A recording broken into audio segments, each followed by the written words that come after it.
What's up, everyone? This is EG101 back after a long time. And as you see here, today I'm talking about the NBA. And in specific, I'm talking about the end of the NBA season. Now that we've reached the culmination of the season, seeing how the season's going to end and talk about the playoffs a bit too. What can we expect? What do I think is going to go on? My predictions. I'm no expert, but I'm just an average ball watcher like the rest of you guys. So just let me share my opinion on everything. First of all, let's go ahead and get started by saying that everything we see right now here in the standings, there's honestly not going to be any significant changes to this, in my opinion. Yeah, here and there you'll see maybe a few of the teams switch. Like, for example, you could see Boston and New York switch. You could see New York and Cleveland switch. We could see Toronto and Atlanta definitely switch for the 5 and 6, or the 6 and 7. No joke intended. But you could see a few of these teams in the middle order switch. But what's established is the fact that you've got a basic idea of what the top teams going into the postseason are going to look like. You've kind of got an idea of what the standings are looking like, how things stand, how things are going to probably stand playoff time. So we've established that the top order is the top order, whether they're one, two, three. The top dogs are the top dogs. These are the teams that you can see are going to be favored going into the playoffs. So now let's go ahead and break it down a bit. I want to start by the simpler conference. I would say the Eastern Conference is simpler to me, at least, because the West is chaotic. It's insane. The West has always been more interesting, in my opinion. The Eastern Conference, though, it's impressive this year because I feel like a lot of people have been sleeping on it a bit. But let's go ahead and talk about the Detroit Pistons first of all.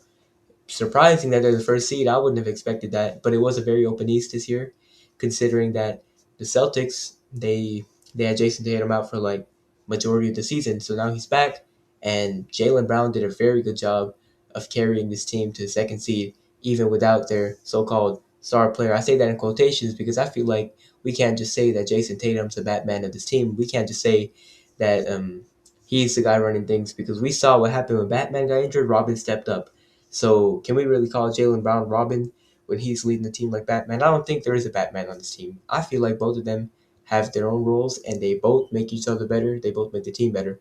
But we saw Jalen Brown do great things this year, so shout out to him. Great player. He's very impressive this year. Big reason why the Celtics are as good as they are. And Finals MVP. We gotta just remember that a champion and a Finals MVP. I'm tired of hearing people sleep on him. So yeah, I mean our top two is pretty well established. Detroit, more than likely, I mean, I don't see them dropping 4 games here. And they're doing all this with Cade Cunningham injured, by the way. Props to Cade having a great season. That entire team is very well built. They've got a good balance of everything. They got shooters, they got bigs, they got defense, they got offense, they got everything. They got a well built team. This is a team that I could see. Why did my camera just freeze? What? That is so weird. Is that just showing for me only? Well, that is going to be distracting me. Okay, it's only on my end, maybe. Okay, anyways, as I was saying, what was I even saying? I was talking about the Detroit Pistons. I think they have a very well built team. I could see them do great things in the future. That future could be this year, 2026. I don't know, but I'll get into that.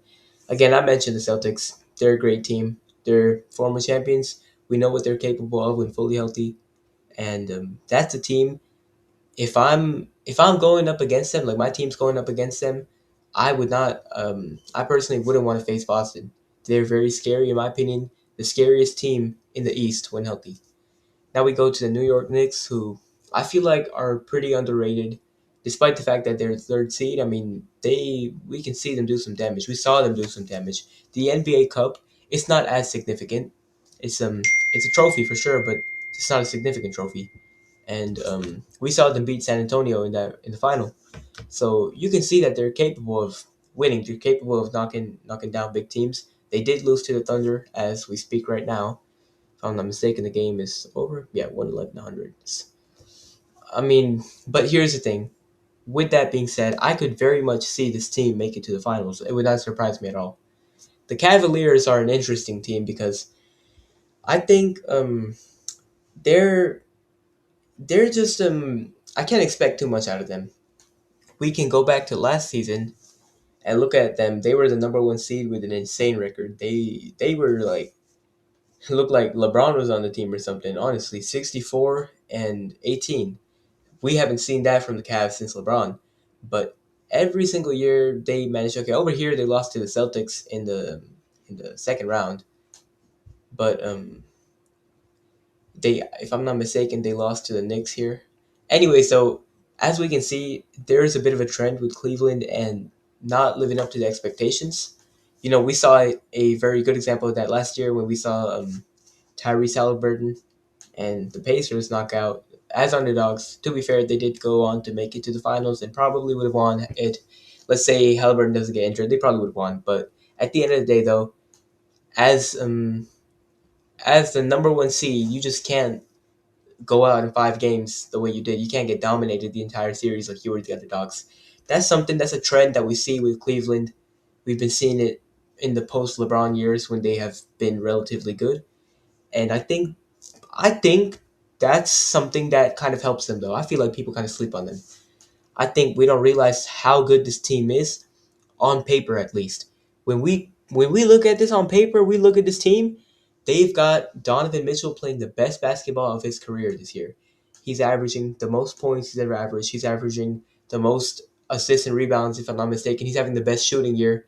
He's having his best year of his career this year, and we're not really talking about it because we're more focused on Shea, on Luca, on Wemby, on Cade, on Jalen Brown. We're focused on all of them, right? We don't got time to discuss and talk about Donovan Mitchell. But you know what?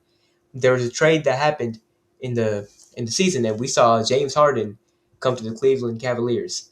That is big because you see, James Harden is a guy that he brings that veteran experience. He has insane playoff experience. So him playing in a different role on this team, it really does help him out. And this is another team very well built. I mean, they've got everything that you would need, all the fundamentals that you need to win a championship. It's just the fact that it's not just an easy road, you know. You don't just win the finals. You don't just make it to the finals because you're the number one seed or because you got good players. You're well built. None of that. You know, you gotta go ahead and win games in the playoffs when it matters. And we could see them make some noise this year. I mean, they're more than likely their match would be against Toronto or Atlanta. Honestly, either one of these teams. Atlanta's looking more hot recently, so I could go ahead and say the Hawks. Are they going to lose in the first round again? I mean, you never know, honestly, with this team. But yeah, they have a very well built team. They've got a team that if they make it to the championship, it would surprise me a bit, but it also makes sense. They have a very well built team. Moving on to the Raptors and the Hawks and the 76ers, we're going to group them all in one place here. Honestly speaking, all of these teams, they are good teams, but I just don't think that they're doing anything significant this year. I think the top four, top three, maybe we include the Cavs with this group right here, 4, 5, 6, 7. But I think at least the top four, you can say, have a chance at making some noise in the playoffs. Uh, but this middle order right here, kind of including Cleveland, kind of not. I don't see them doing too much, but it's props to them for making it to the playoffs, doing great. And some of these teams, especially the Hawks, have a very good future. I mean, what we've seen from them, going from like a bottom seed, one of the worst teams in the East, to now in the playoffs, possibly a top five seed. Impressive, very impressive things. Um, I could see them, one of these teams, two of these teams, maybe somehow get to the second round. But really, though, think about it. Are they going to beat Detroit? I doubt. Is anyone going to beat Boston? I doubt. Is anyone beating New York? I really don't think so. Cleveland, you could definitely make an argument there, and I wouldn't really put it past the Cavaliers to end up losing, or one of these teams to beat the Cavaliers, you know. But I think, evidently so, they're probably not going to do too much this playoffs. Props to them for making it. They all have good futures, but really though, I mean, yeah, 76ers got Embiid back.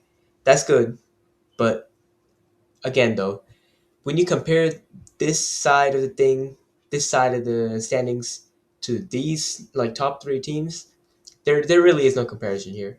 There's just a a clear gap. And I know we have upsets. I know we have underdogs. I just don't see that happening this year, though. I might be wrong. Now we can kind of go ahead and talk about Magic, Heat, Hornets. First of all, the Hornets are impressive, going on like a 10 game win streak or something. I thought they were going to be a bottom seed like always, but now they're going to try to fight for a playoff spot. It would be cool to see LaMelo Ball in the playoffs. All three of these teams are, by the way, they are all basically at the same record. So it's an open road, honestly. It's open. Anybody could take it. Anybody could seize the moment, get that win, get a spot in the playoffs. The play in is important. The play in matters. But that's going to be interesting. If I had to make a prediction, I would say between the 76ers and the Magic, 76ers go on to get the 7th seed. Um, Now we'll have the Magic face the winner of the ninth and 10th seeds match. I I don't know if Charlotte's gonna make it. It's cool to see them doing this good. They're a fun team, but I think Miami's just they're inherently just like some unwritten rule that they got to be the 8th seed. I think we see that happen again. I think they end up winning against the Hornets and they beat the Magic and get the 8th seed. But speaking of the rest of them now, the Milwaukee Bucks, they're in rebuild mode at this point. Giannis Antetokounmpo is more than likely he's gonna go, and I don't blame him. It was a good start to the season. He looked like playing like the MVP, but injuries and then management, everything honestly. So he wants to get out of there. He wants to go to a team that's gonna help him win, and I don't blame him one bit. The Bulls, we saw them start off the season pretty well, but they dropped down. We're gonna see these teams. These bottom three are um, first of all the Nets and Wizards. I expected this from the Pacers being the worst team in the NBA. I didn't expect this considering they were in the finals last year, but it makes sense. Their best player, their star, got injured, and everything crumbled. So it shows you the importance that Halliburton has to this team. Now they're going to get a really good pick in this draft. They are going to bounce back next season, and they are going to be scary once again. So definitely a whole lot of optimism here, honestly, for the Pacers. The Wizards are looking pretty good too. I mean, they got Trey Young, they got Anthony Davis, they're getting picks. They're going to get good picks in the draft. I can see them in the next 2 to 3 years possibly pull a Detroit type of thing. If we look at the Detroit Pistons 2 years ago, they were the worst team in the entire NBA. They almost beat the record for being the worst team. They had the longest losing streak of all time, if I'm not mistaken. So I think we could see that happen in Washington as well, honestly. I mean, they've been bad for a while, but they've got good pieces to build around. They've got a good something is cooking over there. Something's cooking in Washington. So that's my overview for the East. As for playoff picture, so I honestly think the top three teams they're gonna make it to the second round. It's a toss up between the fourth being the Cavaliers and the fifth, whoever that is. It's definitely a toss up, but I would go with the safe option, say Cleveland. Cleveland, I said. Now the West side. Okay, this one's it's interesting. So I'm gonna start from the bottom. All right, the Sacramento Kings being at the bottom. Um, it's it's not what you want to see Russell Westbrook doing, being on the worst team in the NBA when he should be, in his final few years of his career or of his so not say prime, but like his final few years of actually, being a consistent rotational player. You don't want to see him wasted in cities like Sacramento where they're not contending for a championship. That's not their goal. But yeah, they're gonna get a good pick. They're in the rebuild mode at this point. They have never been good, so I can't really say much about it. But I just hope that Westbrook can, leave and go to a team that gets him a ring. Really want to see him win one. The Utah Jazz, they've got something good going over there. It's the same thing with the Wizards. They haven't been good recently, but this is a team that I could honestly see doing good things in the future. They could be a good team. They've got the potential for it. They're getting draft picks for it as well. So I would say it's just a matter of time. The Mavericks, this team right here, they really do have something brewing. They got Cooper Flag, um, a very promising young star. And after trading Luca last year, still to this day the worst trade in NBA history. So trading Luca when you had a team that went to the finals, he took you to the finals. Doing that and then going in rebuild mode, it doesn't make sense to me, honestly. I mean, how you go from the finals to rebuild, but it happened. They're doing it. They're rebuilding. Cooper Flag is a cornerstone of this franchise, and I don't trust Nico Harrison. I don't trust his organization that they're going to do any good. They're going to help Cooper Flag out at all. I think Cooper Flag is going to take a few years to just be mediocre on a mediocre team, or a trash team. In fact, really, we can't even call them mediocre. They're not going to really touch any higher than like the eighth seed for a few years. But they have a good future if they do things right, if they play the cards right. I didn't expect too much out of them. They traded AD, so the only thing they got going for them right now is Cooper Flag, and whichever rookie, whichever young star that they want to pair him with, whether they make some trades in the offseason. So they've got some room for risks. Well, they'll be an interesting team to follow in the offseason, though. The Pelicans, I honestly don't know about them. Um, I haven't really paid too much attention to this team. I don't think there's really any hope for them, though. Zion Williamson, we we could say he's a bust. He's a good individual player, but when we look at all the number one picks, when we look at the amount of hype that we placed around him when he got drafted, he hasn't lived up to it. I feel like the expectations were too high. It's not exactly his fault, but in some way, conditioning and everything, he could have definitely been better than he was. Um, and this team, I just haven't paid too much attention to them, honestly, to really say much. But I don't see them, doing anything more in the future. Like I don't see them making the playoffs next year. Like I could say that about some other teams, especially on the East side, as I mentioned, right? I don't see them or the Grizzlies for that matter being one. I could see John Morant leaving the team though. I could see him heading over somewhere else. So let's talk about now where it gets interesting. The Warriors, the Golden State Warriors. Curry's injured, and that kind of is a testament to why their record is as bad as it is. And when he comes back, Jimmy Butler is also injured. So injuries sold this team, but even if there's no injuries, this team's not going anywhere. Besides Curry, besides Jimmy Butler, who they even have? Nobody. I mean, what? Brandon Podemski? I don't know how to say his name. We're gonna Pods, all right? He's he's like the next guy for this team, I guess. Steve Kerr is really pushing him. He's really pushing for him to be like the next guy on this team. The like kind of Curry passing the baton over to Pods, but I don't like it honestly, and I don't think that any NBA fan really does, especially Warriors fans. This team is not good, and they're not going anywhere. They're gonna probably get knocked out by the Clippers for all we know, and they're if they do make the playoffs, they're gonna get swept. They're gonna lose in five. They're not beating the Thunder and they're not beating the Spurs. Those are in fact the only team that they can face is the number one seed, being the Thunder. They're not beating the Thunder, so there's nothing to say about the season. Injuries sold it, yes, but even when you remove injuries, I just don't think that this team's deep enough to beat any of the top five. Top, yeah, I mean we could include Timberwolves there, but at least they can't beat any of the top four. We'll say that much. Um, Trailblazers, they're mid. I mean, look at their record and everything, but they've got something good going for them though. They've got a good future, and if Damian Lillard is he'll be fully healthy next season, then that could be an interesting team to look at. I don't see them doing too much. I really don't.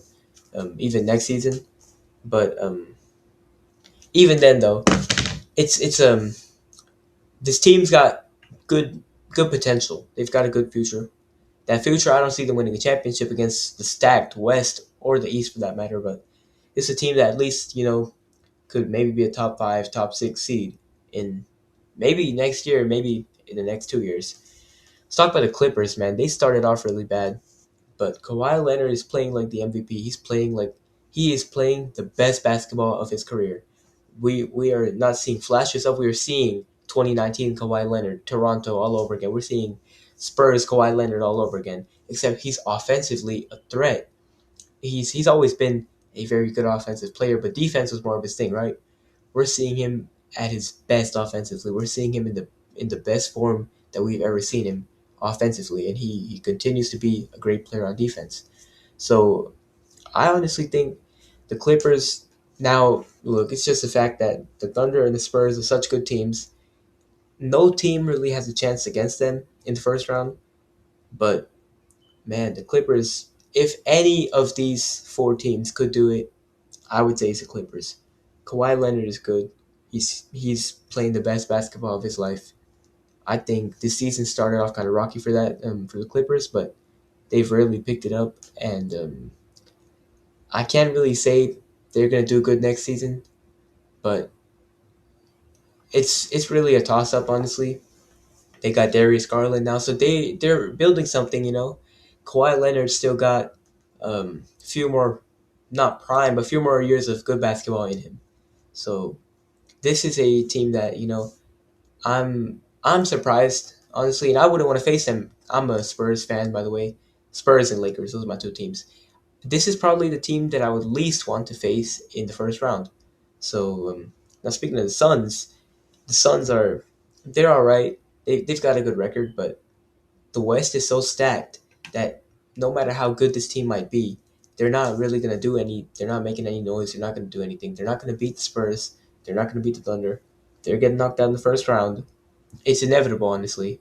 And I honestly think the Clippers are a better team than the Suns, but we'll see that in the play-in game. So the Rockets, this team was very good. I mean, they were a force until the All Star break. They're dysfunctional now. I think they just haven't been able to get in sync. They haven't been able to function like how you want a team to function.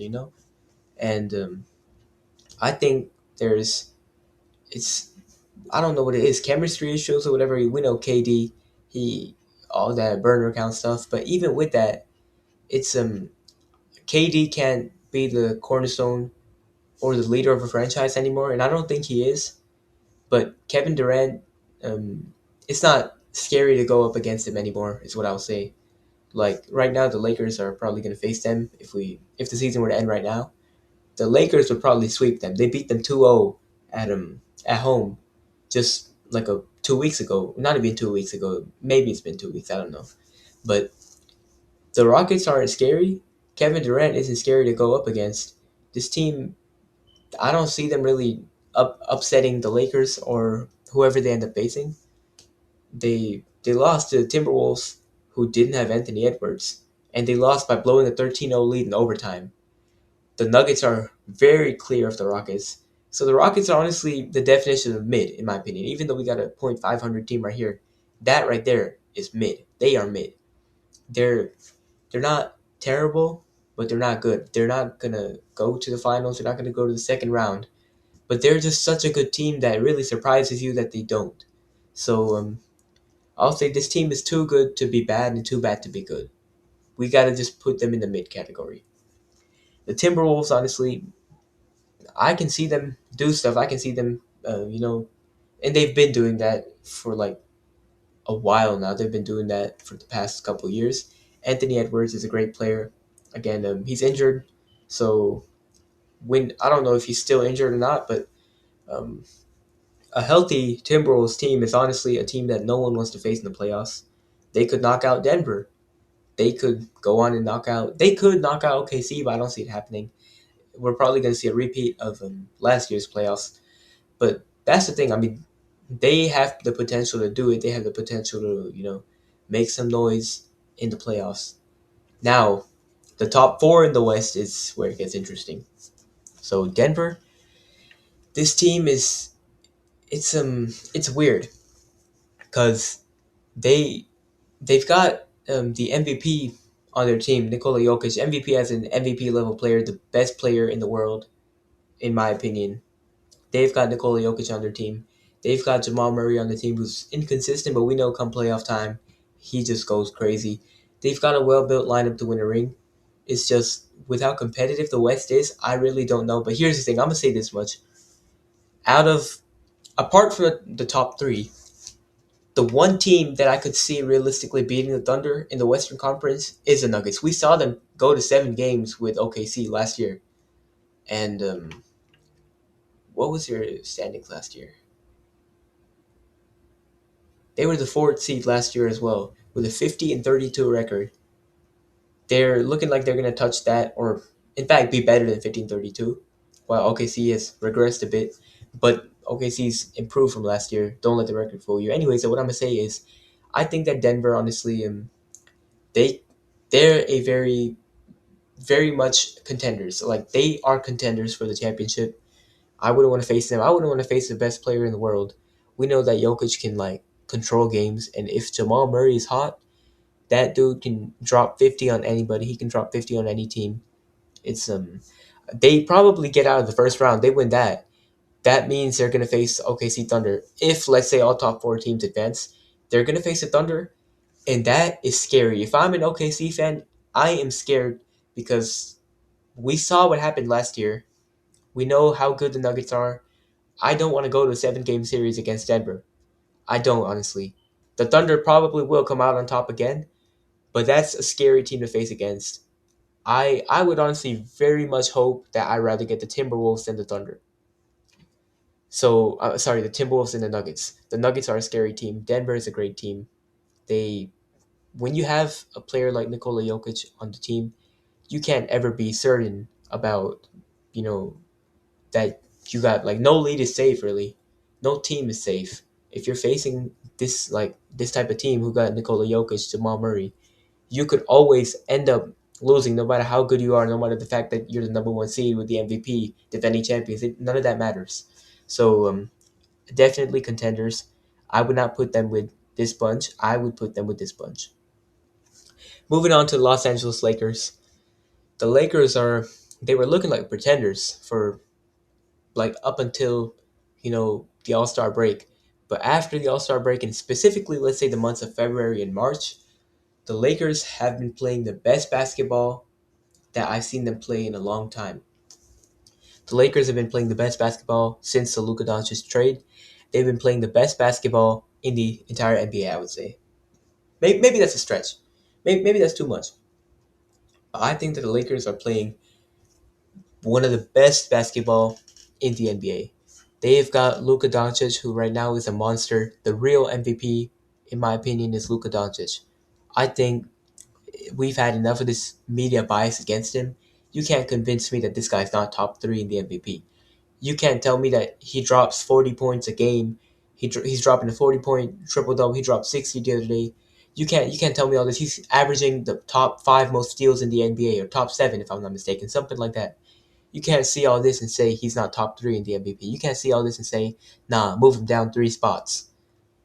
This is the MVP right here. Luka Doncic is a hungry man right now. He is going to prove all the haters wrong. I know everybody's still counting out LA. They're saying they can't do it. They're not going to be able to beat the Thunder. They're not going to be able to beat the Spurs. But I'm telling you, the Lakers are scary.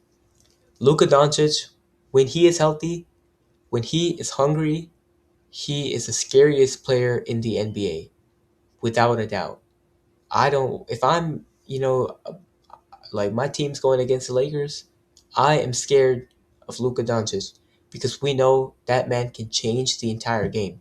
Add on to the fact that LeBron James knows what he's doing now. LeBron James has understood his role on this team at the age of 41 in his 22nd or 23rd year in the NBA. LeBron James knows the role that he's supposed to play.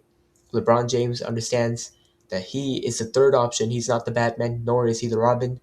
LeBron knows what he's supposed to do. Rebound, assist. He's not gonna, take the ball. He's not gonna shoot 20 or 30 shots a game. He's the third option on this team, and he is the best third option in the league who can take over the game and drop 30 if you need him to. Then we look at their Robin. Austin Reeves is another guy who we have seen him, that explosiveness, and we haven't seen it too much since his injury. But if Luka's not having a good game, Austin Reeves can take over the game and change the entire momentum of the game. We see Austin Reeves have a little slow game, but then in the third and fourth quarter, he starts lighting up, and we see how that momentum shifts for the Lakers because we see they're not too good of a second quarter team. They often blow their leads in the second quarter, and we see them in the third quarter and the fourth quarter really bounce back. That's what we've seen them do in that 9 game win streak, and that's what makes them scary. It's the fact that they've got Luka Doncic, they got Austin Reeves, they got LeBron James. They have a good bench. They've got good shooting. Defense is a bit of an issue. Free throw shooting, I would say, is a bit of an issue. Their centers aren't the best, but this team, just looking at that big three, it makes you think they could do anything, honestly. They could win the championship. You see that big three, you see how they're playing, you can't ever count them out. That's all I gotta say about the Lakers. They are contenders. Now we gotta look at the San Antonio Spurs. The Spurs are surprising. You see, I'm from San Antonio, so seeing my team like this, it's honestly awesome. Seeing them this good, considering that last year they were a bad team. Wemby, honestly, if he wins the MVP, I'm not mad at that. Defense is 50% of the game, and he is by far the best defensive player in the entire league, as well as a very big threat on offense. The guy's 7'5". I mean, come on, who's stopping him? So yeah, I mean, we've seen them. They're, if I'm not mistaken, they're 4-1 against the Thunder this year. So they have completely mopped the floor with the defending champions. They could win the championship. They are heavy favorites to win. These two teams right here, I could very much like see them winning. These two are the most heaviest favorites in the entire league, including the Eastern Conference as well. But the only problem with the Spurs here, they've got a very good lineup. They got a very young team. They got a team that is so well built. It's very fundamentally built. You know, it reminds me of the 2014 Spurs, the way they play, watching their games, watching how they play. It's completely 2014 coded. It's a beautiful team playing beautiful basketball. Their biggest problem here is a lack of experience. If we look at this team, they are one of the youngest teams in the NBA, if I'm not mistaken. They've basically got no playoff experience at all. Wemby's never been to the playoffs. Castle's never been to the playoffs. Their entire team hasn't been to the playoffs. Maybe a few select players like Darren Fox, he made it to the playoffs like one time. But they need experience. You don't really see younger, inexperienced teams win championships. It happens. It's probably happened before, but it's really unlikely. um, this team is just so good that you always got to consider that even though they haven't they haven't been to the playoffs before, this specific squad, you can't ever count them out because of how good, how talented this young team is. um, for me, the one thing that just holds them down is the fact that they haven't experienced the playoffs. It's a completely different beast. This is a very confident team. We see Wemby's a very confident player, and it's great. I love seeing that. I love seeing that energy in the NBA. But Wemby doesn't know what the playoffs are about, and I hope that he doesn't have to like get a hard welcome to the playoffs. So I don't think they're getting out of the first round. Come on, experience or not, you can't tell me San Antonio in a 7 game series won't beat the Suns, won't beat the Clippers. That's It's just logic. Yeah, maybe they go to like 5, 6 games. I wouldn't say game seven, but maybe they go 6 games. Maybe the series is a little closer than it should be. But San Antonio can close it out. The problem arises when San Antonio advances to face the Lakers.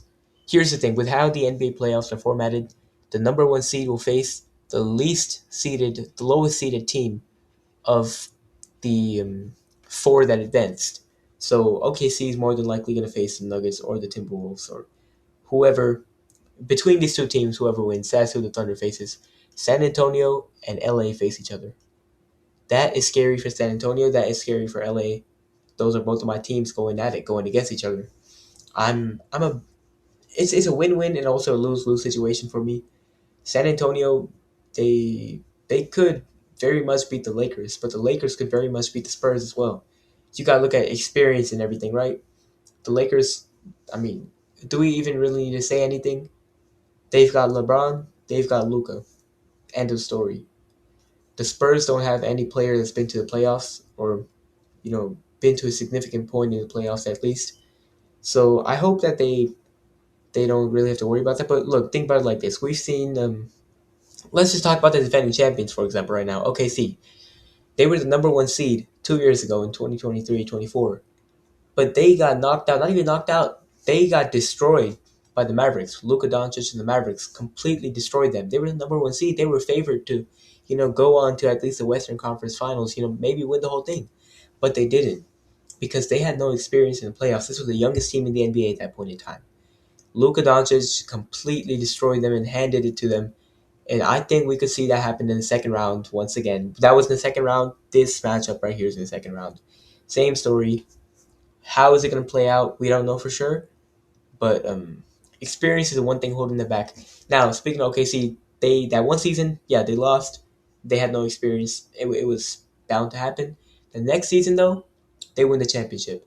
San Antonio is not just going to win one championship; they're going to win multiple championships. Very excited to see what this team does. I'm gonna be very happy seeing the Spurs for the next decade or so at least. They've got something beautiful going for them, and they're no doubt in my mind they're going to win a lot of championships as early as this year, maybe. But I just think the experience is the one thing that's kind of holding them down a bit. It's not something that for sure prevents them from winning, but it's definitely an important aspect that this team currently lacks. They that doesn't mean that anybody playing them isn't scared that dude, we gotta face the Spurs. The Spurs are one of the scariest teams in the entire NBA. I wouldn't want to face them if I was going against them. Um, they're scary and they could win it all, and it wouldn't surprise me at all. Now let's speak about the OKC Thunder. This team could very much, I mean, they're the best team in the NBA. Let's put all biases and everything aside. The best team in the NBA, despite the fact that, they're 1-4 against the Spurs this season, they're still the best team in the NBA. They're the scariest team in the NBA. This is a team that honestly could sweep the entire league. They started off the season with a 24-1 record. I know, they haven't been as good since, but they're not invincible, but they're really close to it. They last season, they were dominant, but they got taken to game 7 by the Nuggets. They got taken to game 7 by the Pacers. So we can see how this team kind of, they have their flaws, they have their points where we say they're not invincible. But this team, they really do look invincible, honestly. I don't I don't really know who could take them down. I can't say that any team is going to take them down. They could very much go back to back. This is the best team in the NBA by far. They're the most deep team in the NBA. They've got the best built team in the NBA. They've got literally everything that you need from an NBA team.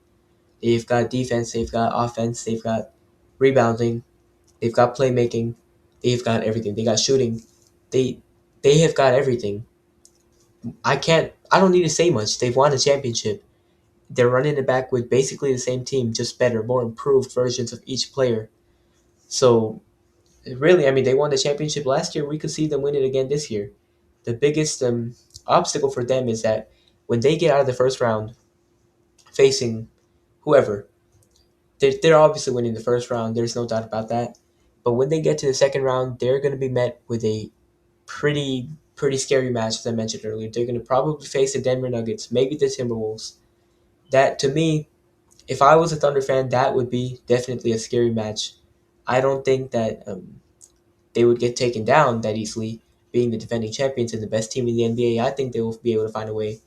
Um, Speaking of that, though, I believe the Thunder face the Nuggets, and yeah, they do. So that right there has major playoff implications, as well as this series with the Lakers, this mini series right here. There's major playoff implications in that. But at the end of the day, though, I think the Thunder, best team in the NBA, they could win it all. They might not win it all. Only time will tell. 2, 3, and 4. That's their biggest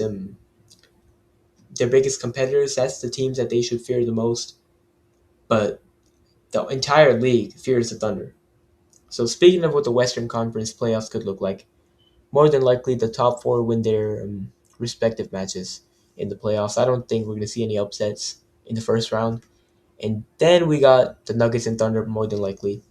Could see an upset. It's not likely, but it's not out of the picture.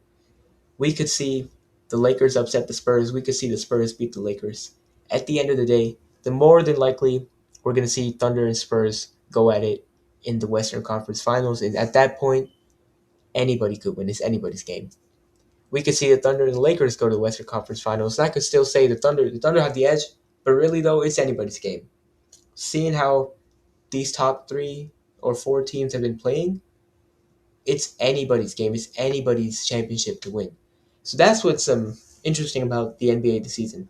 Anybody could win it. It's not definitive. Like last year, for example, we all knew the Thunder were gonna win. I mean, yeah, they won by a fluke, you could say, but we did know they were gonna win though, right? Midway through the season, they were the best team. It didn't seem like anyone could or was gonna stop them. This year, it seems like yes, the Thunder are the best team. Yes, they seem invincible, but they're not. And it seems like we've got a lot of teams that really could stop them, or a lot of teams that could give them some serious competition. It's an open championship. Yes, you have favorites. You got teams that are advantaged. They got higher chances to win. But this championship really is there for anybody. It's not like 2017, 2018, where we all know before the first whistle of the season is even blown that Golden State's going to win. It's not like that at all. We know for a fact that you've got your best teams, you got your favorites, but anybody could knock anybody out, especially when we look at how deep the top three of each conference, the Eastern and Western Conference, is. So, yeah, this is going to be a very interesting playoffs, honestly. I'm excited to see. But let me know if y'all made it all the way here at the end of this video. You heard me talk 40 minutes. Then go ahead, leave a like, subscribe, comment down below that you watched the whole video. I'll definitely be able to shout you out. That's awesome, honestly. It's been a while since I uploaded, but yeah, talking about ball, the culmination of the NBA season. Perfect time to talk about ball. So let me know what you guys think down below in the comments, though. And be sure to keep that notification bell on, subscribe, like this video, share this video. I'm going to be hopefully consistently posting now. I'm going to be back talking about the NBA a little bit more because we get closer to the playoffs. I'm going to make a lot of shorts. I'm going to make a lot of long form videos like this one. Just anything to really talk about ball and display my ball knowledge to y'all. So that's it for this video, though. I'm going to see y'all next time.